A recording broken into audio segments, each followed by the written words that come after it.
Here we go. All right, it is just after 5:30, so we'll go ahead and kick things off. Thank you to everybody who jumped on today.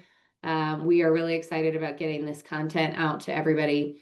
Derek and I were out in Denver earlier this year, kind of beginning of the summer, and had a chance to speak with our speaker today and see this presentation live with a handful of other advisors, and came back to the office and said we really would like to make sure that this content gets out to everybody. We've seen it more than once now and continue to get more from it every time we see the presentation. So we appreciate you all jumping on. As a reminder, this will be recorded. So we'll just ask everybody to stay on mute for us. And then we will send this out within the next couple of days so that everybody has all the information if you want to rewatch it or get it to anybody else. If you have questions, we will have time for questions at the end. Just to make things more efficient, we're just asking everybody, if you have questions along the way, feel free to use the chat function at the bottom of your screen. It's right at the bottom on the banner. If you just click this chat button here, it'll open up a window that you can enter questions into, and we will take a look at all of those at the end and be sure we address everything. We will definitely be sure to address any questions about whether or not AI is in bubble territory and some of those concerns that we have heard a couple of times from clients over the last couple of weeks. So that will definitely be part of the discussion at the end as well. But to go ahead and kick things off, our speaker today, Michael, has a absolute wealth of information. He is the executive director and investment specialist with Janus Henderson, which is one of the investment companies that we work with regularly.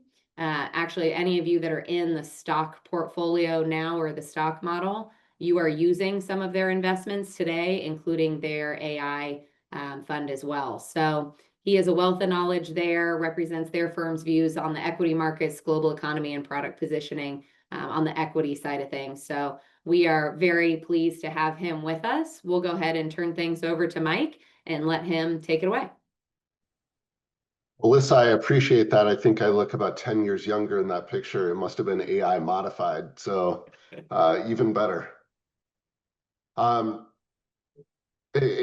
Alyssa said, look, I think one of the most important things that we can focus on in my job is looking at the markets and looking at the state of the US economy in particular, but especially just the notion that there are so many investment opportunities, but because there's so much economic uncertainty, we have to look for what we call secular drivers, or those types of drivers in the marketplace that won't necessarily require a healthy economic backdrop. And certainly one of the most popular and the most powerful secular drivers is going to be artificial intelligence. So today we're going to speak a lot about AI. We're going to talk about some of the implications as it pertains to the investment landscape. We'll also talk a little bit about why we have actually gotten to where we are in terms of AI development. And probably the best place to start, if I were in your shoes, is why are you here? And let's start with the fact that this may be the most powerful investment theme of our entire lifetimes, and that we should recognize that this could change the global economy at an unprecedented scale. Over the last 20 years, every company has become a technology company in some way. And for symmetry's sake, I want to say over the next 20 years, every company will become an AI company or cease to exist. However, I don't think it'll take 20 years for the winners and the losers from the artificial intelligence secular theme to develop.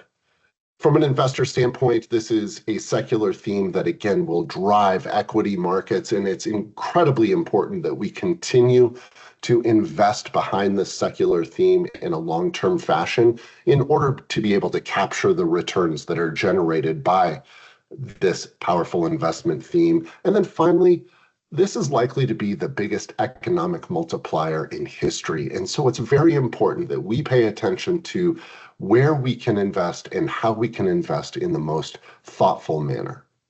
Now, I think a lot of us want to go to the experts when we think about just how important certain themes are. And we go straight to the top in terms of technology thought leadership, and that's Bill Gates. And Bill Gates has already suggested that the development of AI is as fundamental as some of the things that we take for granted at this point, but have been some of the biggest innovations that we've had over the last 50 years. Things like the personal computer and the internet and the semiconductor and the mobile phone. I was without my phone for a couple of minutes just yesterday, and it was a terrifying experience. Now, we also have AI experts like Andrew Ng, who has said that eventually AI will be as fundamental as electricity. So we know this is important, but I think from a lot of our standpoints, this is a very recent innovation. But for the better part of the last 75 years, we've been talking about artificial intelligence, all the way back to 1950 when Alan Turing wrote his seminal piece called Can Machines Think? Really two remarkable aspects of that piece. Number one, we still use the Turing test today to determine whether or not machines have achieved sentience. And number two, Can Machines Think? Also postulated that eventually computers would have the ability to mimic human thought. But if we think of the state of computing back in 1950, it was unlike anything that we have today. The phones in our pocket were more powerful than the most sophisticated computers on the planet. The ability for us to be able to interface with these devices was completely different as well. There were no voice interactions, there were no keyboards and mice. Everything was done via punch cards. So Alan Turing having the imagination to eventually believe that computers could simulate human thought was a giant leap in logic. Now, we did have some dark times in terms of development of artificial intelligence in the 70s and 80s, but for me, when artificial intelligence became real was in 1997, when IBM's computer Deep Blue beat Garry Kasparov at a game of chess. Now, I think all of us can agree that chess is a thinking man's game. And the remarkable aspect of this is that a very unsophisticated artificial intelligence, and we'll explore that more later, beat one of the greatest chess champions to ever live at a thinking man's game. Now, for a lot of people, I think it wasn't until November of 2022 where artificial intelligence came to the forefront of our lexicon, and that was when ChatGPT was launched to the public. But we have been exploring this idea for a very long time. And the reason that we finally reached this point where AI came to the forefront is because of the confluence of three events. Number one, we have virtually unlimited compute power in order to run very sophisticated AI algorithms that are all trained on the enormous amount of data that we've collected over the last 50 years. Now, it's really hard for me to tell you just how powerful these computers have become, and that power is essential to being able to run these sophisticated AI algorithms. I'm showing you Moore's Law over here on the right-hand side of the screen, and that shows the parabolic growth that we've had in terms of compute power. But really, it's still difficult for us to imagine just how far and how fast we've come in terms of compute power. So let's think of a transistor as a unit of power for computational processing. The first transistor was built by hand in Bell Labs in 1947, and obviously was quite large if we could build it by hand. By contrast, today we have 2 nanometer transistors. That's roughly the size of 5 atoms. It's actually smaller than the strand of human DNA. And now, in just a space in the size of my pinky fingernail, we can fit 50 billion transistors. Now you can see down here an electron microscope, zoom in of one of those transistors. What's really remarkable is the precision of the machines that we're able to build, because that zoom in, you can compare that to the orange line below it. That orange line represents the width of a human hair. Now, not only do we have incredible compute power, but we've also got much more sophisticated artificial intelligence.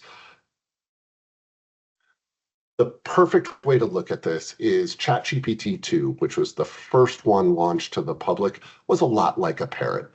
A parrot can understand you to a degree, it can repeat back some phrases, but isn't adding a lot of value to the conversation.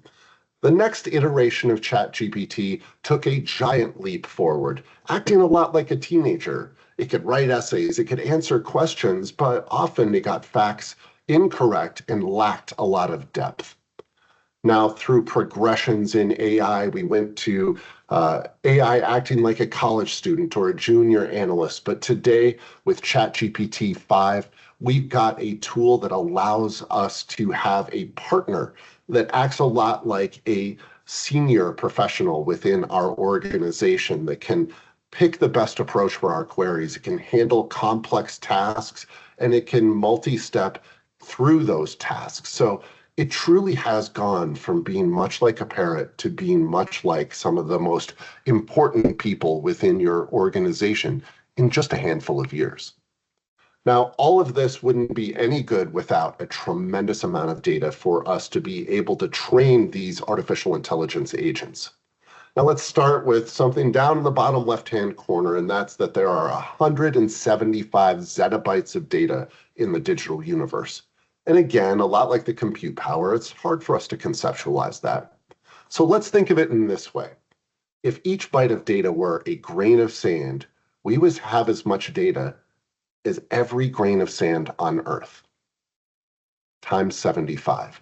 It's an enormous amount of data. And what's really fascinating about this is we can start to take that data and turn it into information using artificial intelligence.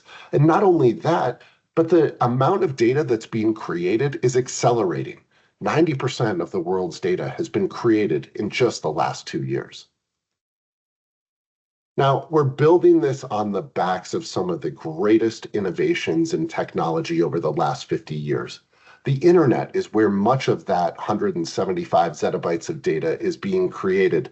The cloud is where we store that processing power, which is incredibly important because having that in the cloud as opposed to a data center allows us to have scalable access so that every query that we send to artificial intelligence isn't using the maximum amount of resources. We have the Internet of Things. It's probably the place where you interface with artificial intelligence to begin with, most likely an Amazon device like the Echo. And then we have machine learning and speech recognition, brand new ways for us to be able to communicate with it, showing it pictures, showing it videos, allowing it to see ourselves and understand our speech. Now, the development of AI isn't in a straight line, and there are 4 and really a 5th recognized step in terms of artificial intelligence development. The first stage of that is analytical AI. Remember the Deep Blue computer that beat Garry Kasparov in chess?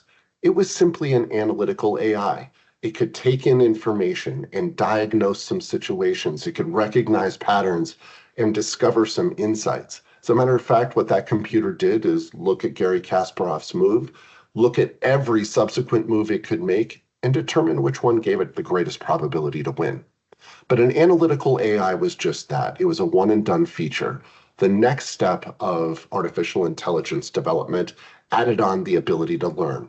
Machine learning gave it 2 capabilities. Number 1, all of the lessons that it learned in that could now apply to future endeavors.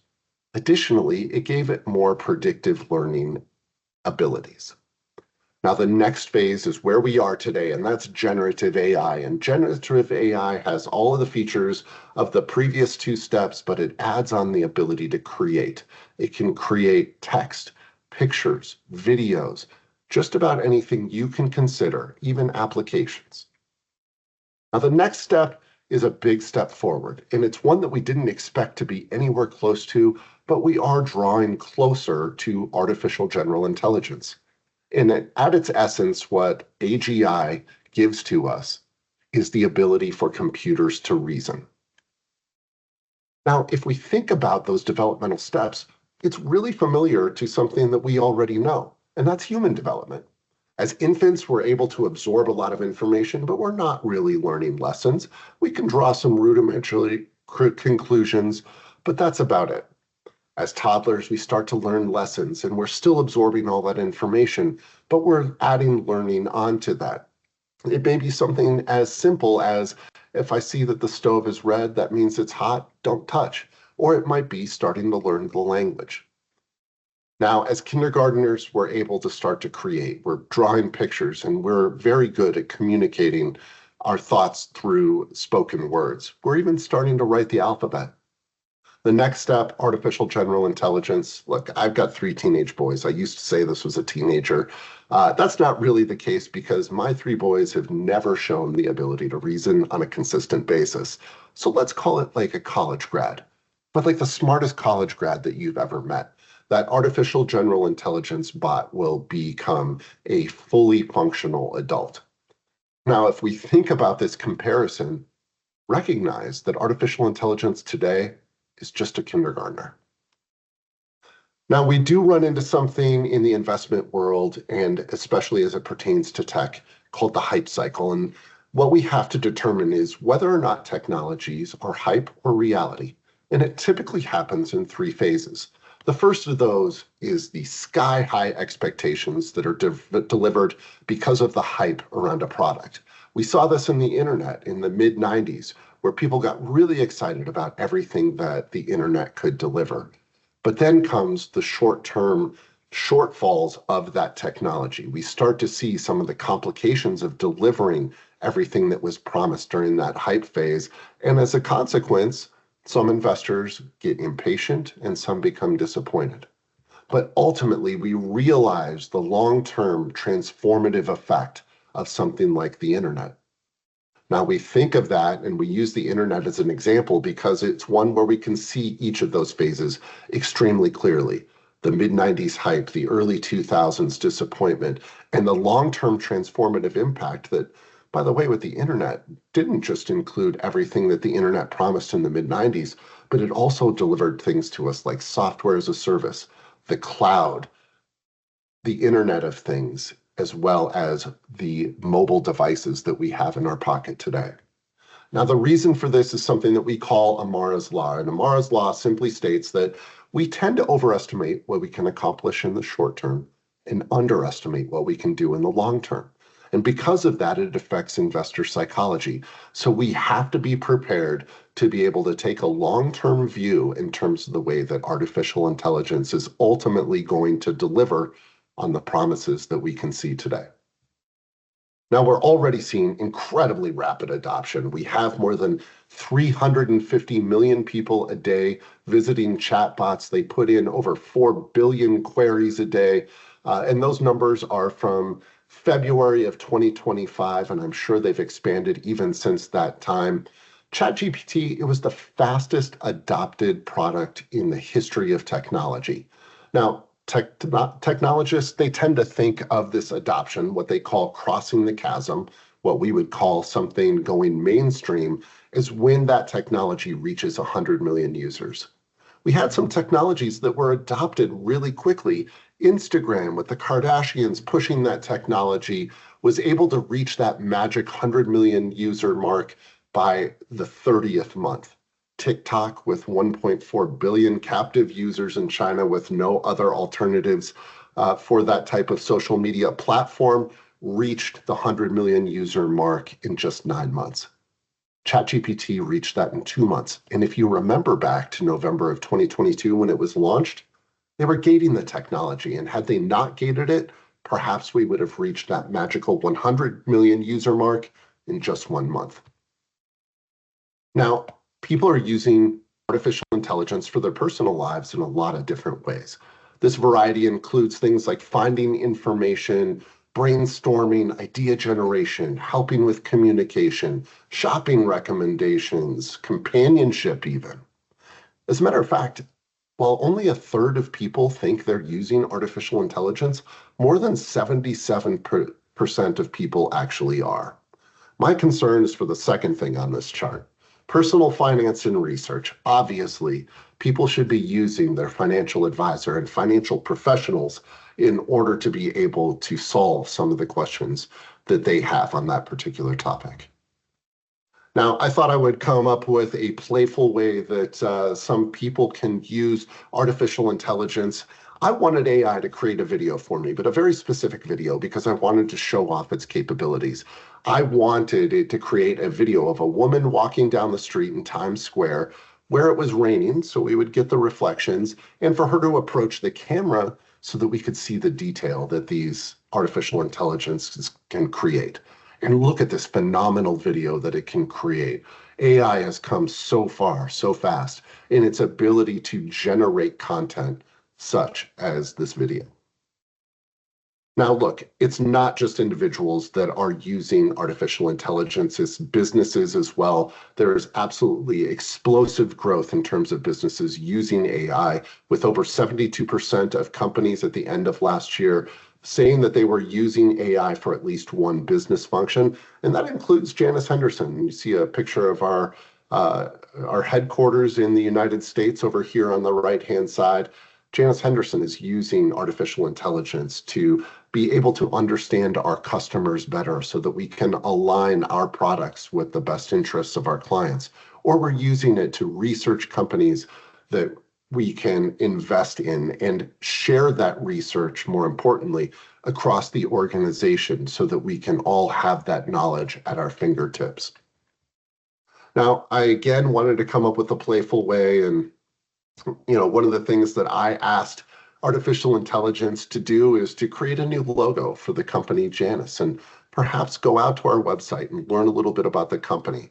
And it created this logo in less than 1 second. Not only that, but it gave us a really great set of explanations for this. And part of it is, of course, we're using the Roman god Janus, which is a part of the Janus Henderson name, is a part of our logo. But the really important thing here was it said that the two abstract faces looking in opposite directions symbolize dual perspectives, blending foresight and hindsight. Perfect for an investment firm. Now, you can see in the bottom right-hand corner of the screen, the current Janus Henderson logo, which I'm sure took our branding team a considerable amount of effort, and I know that we used an outside consulting firm. I can promise you that it took them more than 1 second to come up with that logo. Now, I recently learned in a presentation class that you're only going to consume about 4% of what I say during this presentation. So if you're only going to remember 4% of what I say today, let it be this. Artificial intelligence, it will be the greatest economic multiplier in history, and it will be the most important productivity enhancer, at least since the Industrial Revolution. And when I say that, it sounds like I'm hedging a little bit. Just since the Industrial Revolution, well, for 1,800 years, human productivity remained roughly equal. But because of the Industrial Revolution from year 1800 until 1900, human productivity roughly doubled.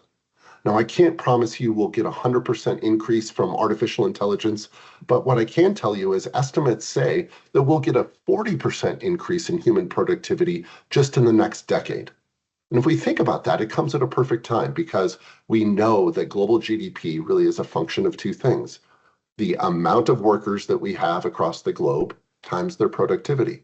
The amount of workers across the globe is shrinking, partially because the population is beginning to plateau and ultimately will shrink by 2050, but also because we have an aging demographic worldwide, and that means less worker participation as people begin to retire. That's also really important when we think about GDP, and GDP measures the growth of the global economy. And we estimate that the global economy will grow by 14% in just the next 5 years as a consequence of artificial intelligence alone. That means on top of the typical 2-ish% that we get in terms of GDP growth. Now, most of that comes from consumption, about $9.1 trillion of the $15.7 trillion that are estimated to be created by artificial intelligence. But a portion of that, $6.6 trillion of it, comes from those productivity gains. This is like adding an economy roughly the size of China to the global economy. Now, we don't get all of this without some risks. And the first of those risks is something that we call hallucinations, or what you and I would call wrong answers. Just like us, if you gave me bad information and I made a decision based on that information, it's likely to be the wrong decision. And computers, if they get bad info, they can give you bad results as well. There are many other risks: job displacements, misinformation, bias, where the AIs can inherit biases from the data, access to sensitive information, or how about high-risk functions? I drive a car that has the ability to drive itself, which is powered by artificial intelligence, but I pay more attention when the car's driving itself than when I'm driving the vehicle, which, now that I say that out loud, might be a bit of an indictment on my own driving. I'm not quite ready for artificial intelligence to take on those high-risk things like driving a car or flying my plane. And the fifth risk, or the next risk, is what I mentioned. There are 5 stages of artificial intelligence earlier, but I only showed you 4: the analytical, the machine learning, generative AI, and artificial general intelligence. The 5th step, it's the plot from the Terminator movies, which is why you see this robot over here on the left. An AI model ultimately could decide that humans are a threat and establish its own goals. Again, the plot of that Terminator movie. As Sam Altman, probably the foremost recognized expert on artificial intelligence on planet Earth, said, AI will change everything, and that's both exciting and terrifying.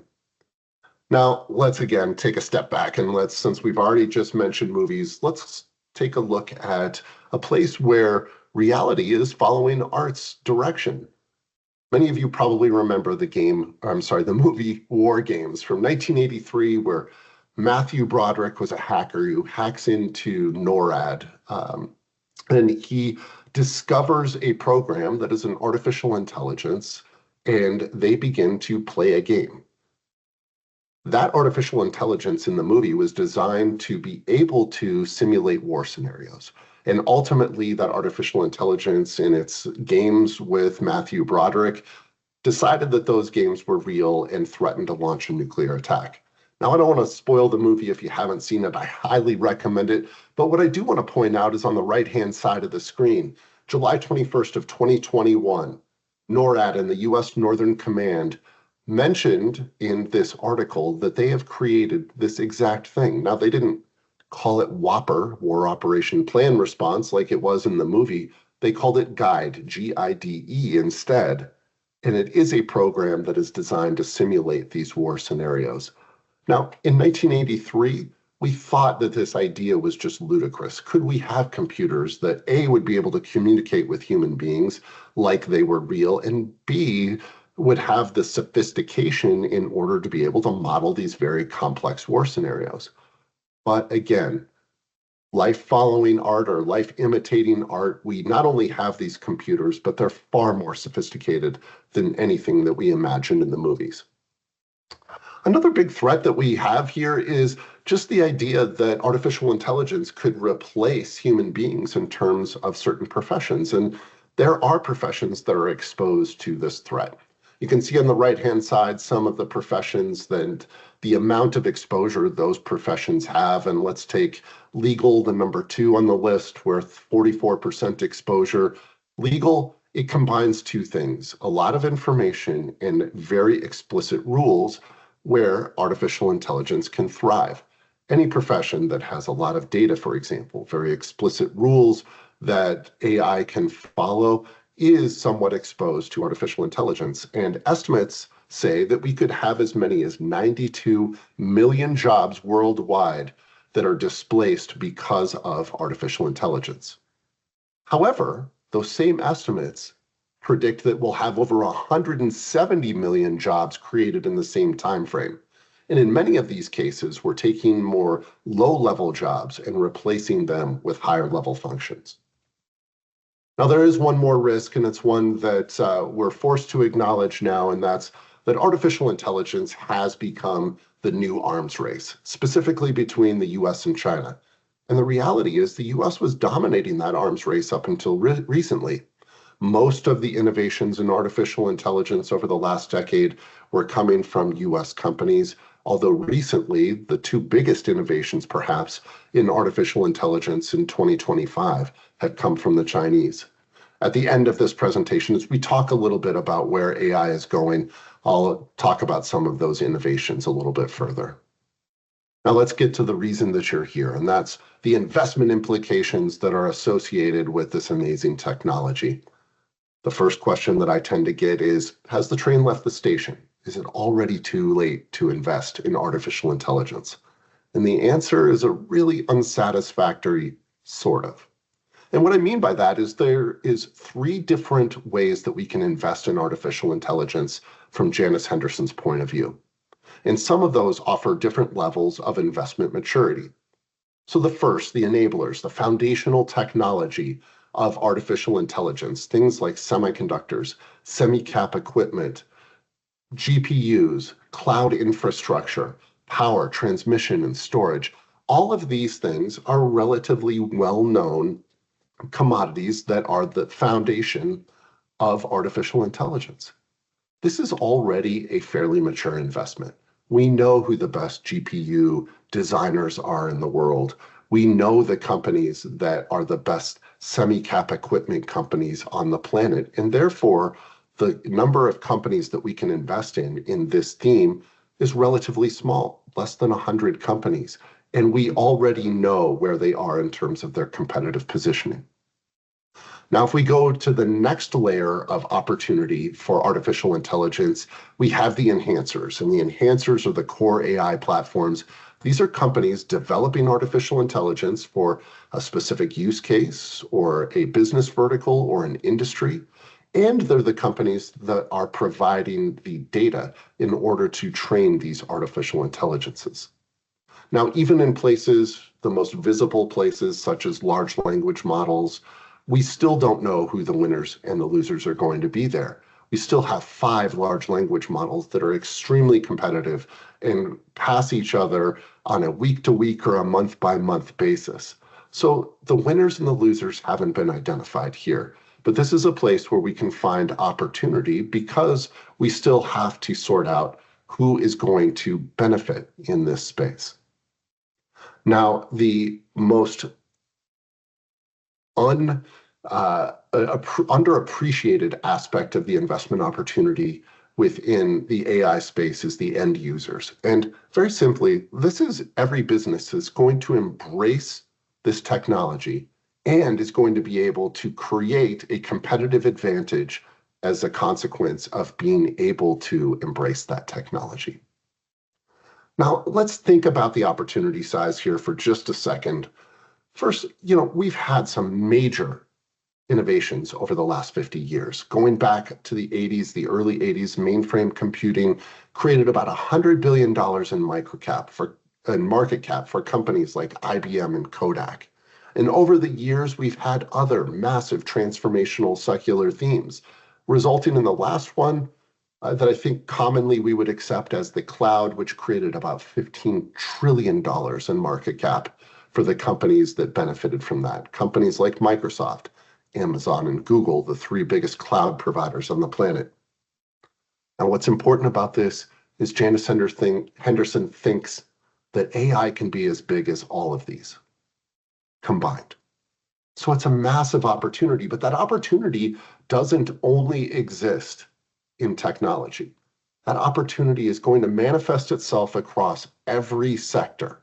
Here are a couple of examples, and I'll just point out 2. We'll pick the bookends. So healthcare. AI is helping healthcare in 2 different respects. It's helping at both ends of the healthcare spectrum. So in the clinic, it's helping with drug discovery, drug development, and clinical trial design, which is ameliorating a lot of the factors that force about 90% of drugs that enter human clinical trials to fail. Additionally, it's bringing those novel solutions to the market much faster, 3 to 5 years faster, which of course saves on R&D expenses for these companies as well. Now let's go to the other end of healthcare. When you go in and see your doctor, the doctor can use AI to feed in lab results and get a better, faster, more accurate diagnosis. And ultimately, that can lead to a treatment plan that is AI enabled that is not designed for what ails you, but designed for that patient themselves. That improves patient outcomes and improves the doctor's performance. Now, additionally, there are things like agriculture, and I can't think of anywhere that seems like it's less far away from technology and specifically artificial intelligence, but a combine like the one represented here, it is not a piece of industrial hardware alone. it is AI enabled. It is using machine vision and machine learning in order to become a useful tool in the fields. This is telling us what to plant, where to plant it, how to water it, how to fertilize it, when we should harvest those crops. And because of that, it is reshaping agriculture. It's driving up crop yields at the same time. It's lowering costs. So a company like this that produces these machines, it no longer is an agriculture company, but it's an AI, machine learning, and machine vision company. Now, the market size is growing at a tremendous rate. Anytime you can see that a market could grow by almost 9 times over the course of a decade, a lot of investors get excited. And I think for a lot of us, since we're halfway through the decade here right now, it feels like perhaps we've missed some of the opportunity.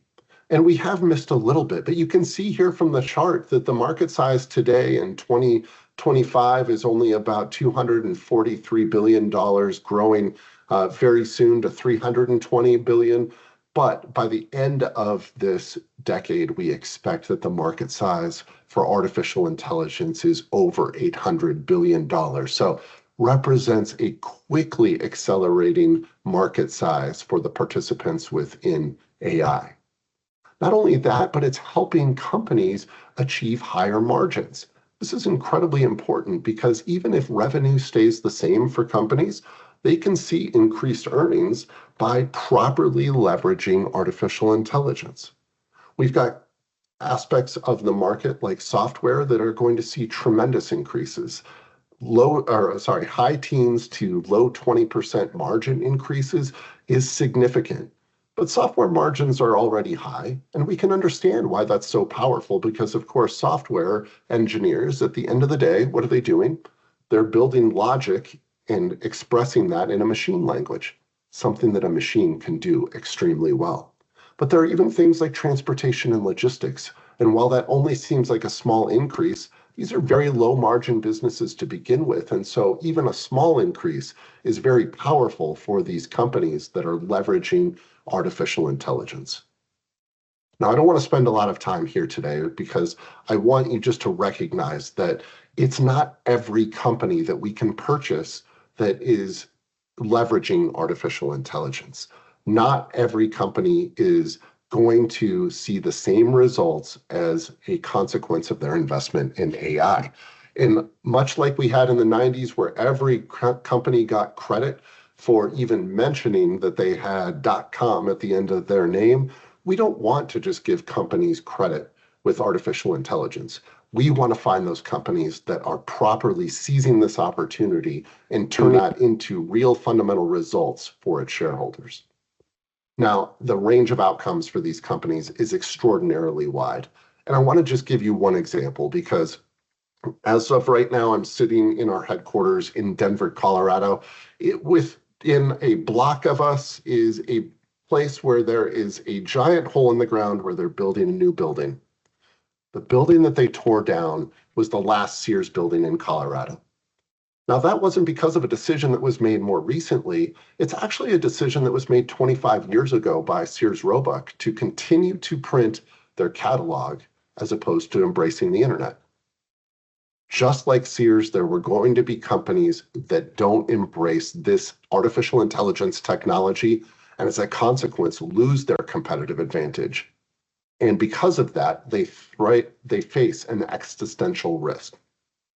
It's important as investors that we consider the future and not the past, and don't just give companies credit for the fact that they are implementing an AI strategy. What we want to do is find the companies that are properly leveraging this technology to differentiate their business.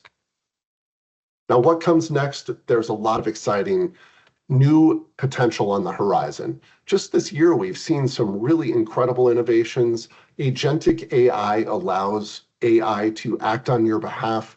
An example of this, my son is a golfer. He had a tee time for late in an afternoon here in Denver, Colorado, where it was scheduled to rain. And his AI agent reached out to him and said, I see that it's supposed to rain during the time of your tee time. Would you like me to move your tee time earlier? He said yes, and that agent moved his tee time for him. We also have inference computing, allowing computers to infer information. Now, what's really amazing about these two things is they are steps toward artificial general intelligence, number one. Number two, it's also remarkable because each of these innovations were delivered by Chinese companies, but have now been rolled out worldwide. We also have brand new ways to interface with artificial intelligence. If you've used a large language model or a chatbot, you probably have recognized the features of being able to have a video conference or an audio conference with that AI chatbot. In a lot of cases, it feels like you're talking to a human being. And then Gen AI integration. Everywhere that AI can be integrated, especially into software, you're starting to see it crop up on a much more frequent basis. I put the Jetsons up here for a specific reason, and it's not just because I like the cartoon. Part of it is George Jetson's fictional birthday was in July of 2024. So George would be just a little over 1 year old at this point, which makes him still an infant. But what's really remarkable about this cartoon is in the 1960s, it offered us insight into a lot of technologies that seemed comically absurd at the time. Things like video conferencing, which we're doing today, things like telemedicine, or being able to video conference from your watch, or robots that cleaned your house. And 60 years later, before George was even born, we have all of these technologies. What I'm here to tell you is we've got some technologies on the horizon, things like recursive self-improvement, where AIs are improving themselves and continuing to better themselves on a recursive matter, or quantum chips, quantum computing chips that can do an amazing amount of processing. Things, for example, there was an estimate that there is a mathematical formula that would take a GPU, the most powerful chips that we have today, 13.9 billion years to solve, which they picked that number simply because it's the age of the universe, and it may take a quantum chip just 10 minutes to solve that equation. So incredible processing power, which, by the way, has to be stored at the lowest temperature in the universe, which is located here on Earth. Humanoid robots, we're getting very close. I don't think we're quite there yet. And brain AI interfaces, if you want a neural implant, it's available to you now. I'm not quite ready to go there yet. So there's a lot to be excited on the horizon. But again, if you only remember one thing, it's that this investment opportunity is unreal, because this will be the greatest economic multiplier in history, and it will be the greatest productivity enhancer, at least since the Industrial Revolution. And we're very excited about the investment opportunity that it provides. Mike, thank you so much for your time here. Like Mike said earlier in the presentation, Janus Henderson came out with an investment opportunity that is looking at different companies that may not be the NVIDIAs of the world where they're producing the chips, but there are other companies that are leveraging AI already to become more profitable and grow. And that is something that we added to our model last quarter. That's in our stock model, if that's one that you currently own. I will see if anybody has any other questions. Otherwise, I think we're a little over an hour here, so I'm going to wrap up. Thank you, everybody, for your time who's attended this. If you thought that this was very helpful and you want somebody to see the presentation, whether it's a friend, neighbor, coworker, child, grandchild, something like that, or parent even, feel free to let them know that this will be on our website recorded, feldmeierfinancialgroup.com. Under our recordings, that's where we put our forecast and any other of these webinars that we do. We'll splice out the point in there where I try to fill some time for about 2 or 3 minutes, so it'll be seamless. So with that, thanks everybody for your time and attention. Mike, thanks again. I think this might be the 3rd time I've seen the presentation. It gets better every time. So thanks. Thank you for the opportunity. Take care, everyone. yeah. Bye, guys.